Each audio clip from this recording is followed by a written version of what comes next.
Cakaplah! Jakim.tv menyatukan ummah global.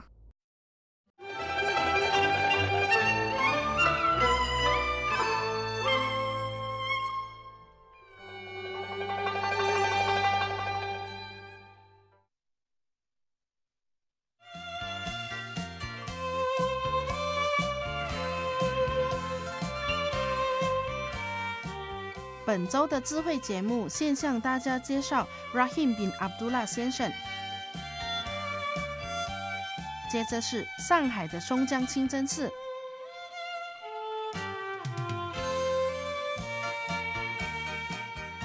最后是一项由 Yaqub 杨胜军阿訇主讲的讨论课题。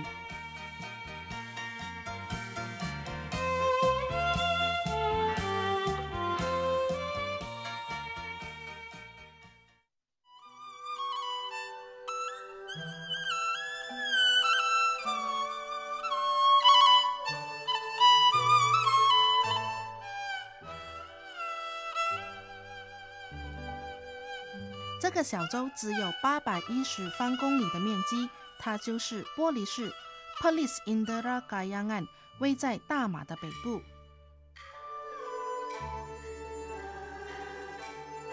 虽然玻璃市是一个小州，它却也是来自各国各地游客们游玩泰国的入口处。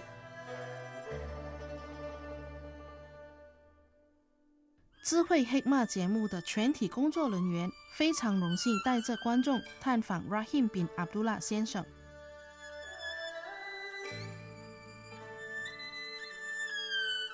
Rahim 先生是马来西亚伊斯兰福利机构 Perkim 自1970年到现在的执行委员，他也是一位成功的商人。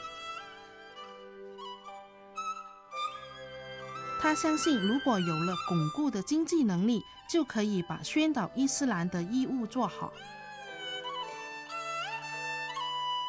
早在1970年，他就建立起保险生意和学车中心。他像往常那样的美乐生活，一定要到 Tawakal Insurance 和 Tawakal System 两间有限公司。 身为家里兄弟姐妹中的老二，在保险业里表现突出，得到了 Good Paymaster 的称号。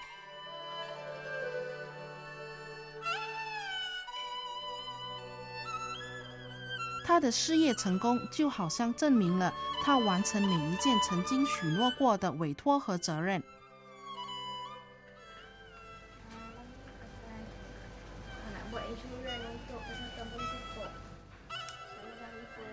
除此之外，他是一位敢作敢为的公民，付出为国的贡献。因为他自愿地负担起玻璃市全队足球员的保险费。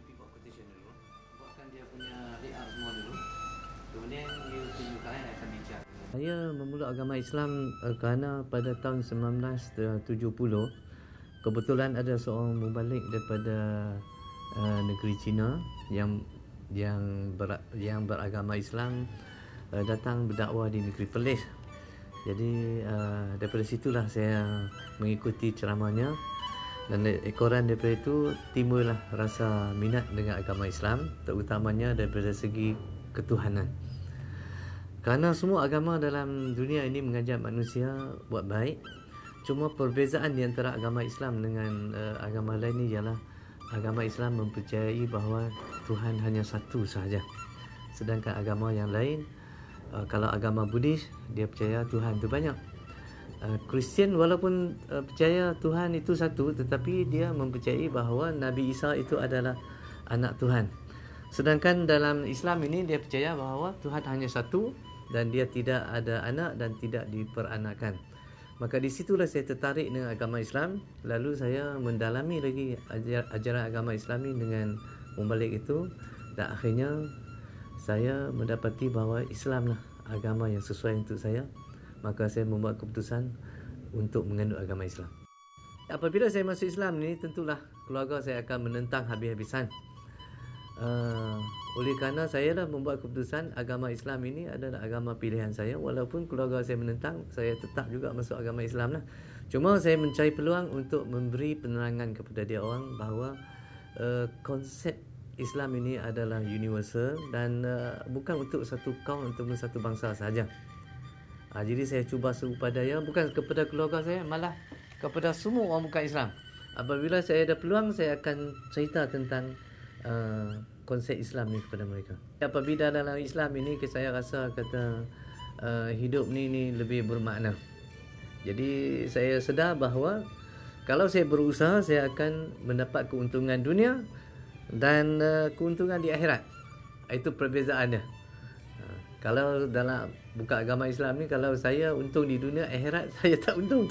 Orang Islam mesti menunjukkan contoh yang baik kepada orang bukan Islam dan mesti mencerminkan ajaran Islam yang sebenar kepada orang bukan Islam, dan ini sudah tentu bukan setakat melalui percakapan saja, tetapi daripada amalan hidup harian kita. Jangan kita cerita kepada orang Islam atau kepada orang bukan Islam bahawa arak itu tidak baik, tetapi orang Islam sendiri yang minum arak, dan orang Islam yang membuat perkara-perkara yang membawa kepada syirik. Dan apabila orang Islam mengamalkan perbuatan yang syirik ini, maka tidak ada beza di antara agama Islam dengan agama yang bukan Islam. So orang asal Islam juga perlu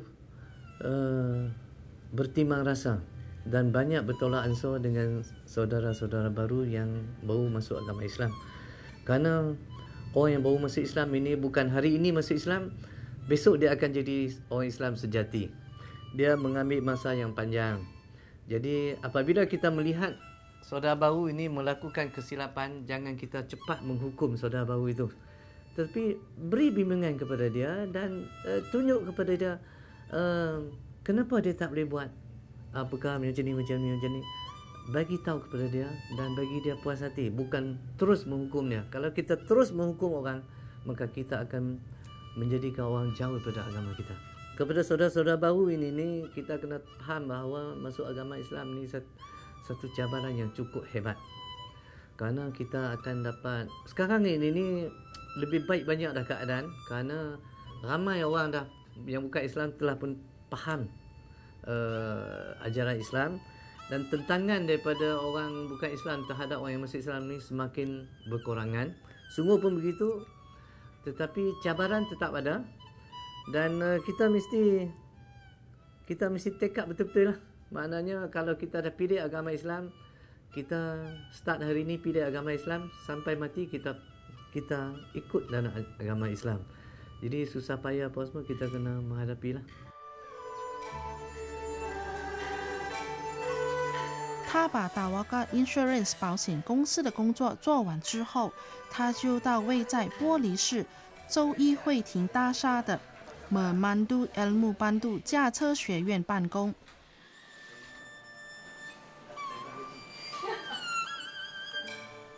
这间驾车学院是在1974年建立起的，是他在玻璃市州内建起的第一间学习驾车的唯一学院。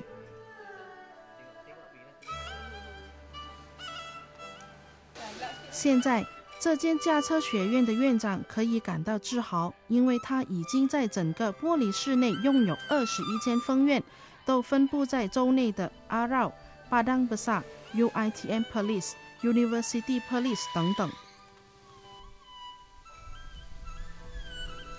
身为员工尊重又爱戴的院长，拥有40位驾驶教员和70位行政组的员工。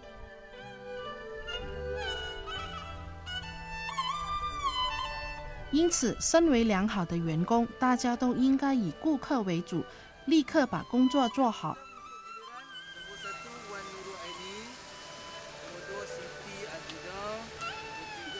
这间学院除了星期天之外，每天的办公时间是早上8点至下午6点为止。不过，每逢学校放假期间，办公时间将延长至夜晚11点。 Saya mengenal Encik Rahim sebagai bos bos seorang yang bertanggungjawab lah, no? Segala pekerja yang ini dia cukup tegas. Maksudnya dia suruh buat secara betul-betul lah dan juga secara jujur lah. Satu-satu arahan kerja tu dia suruh buat secara dengan betul. Jadi kita tak boleh buat orang kata kerja sambil lewat.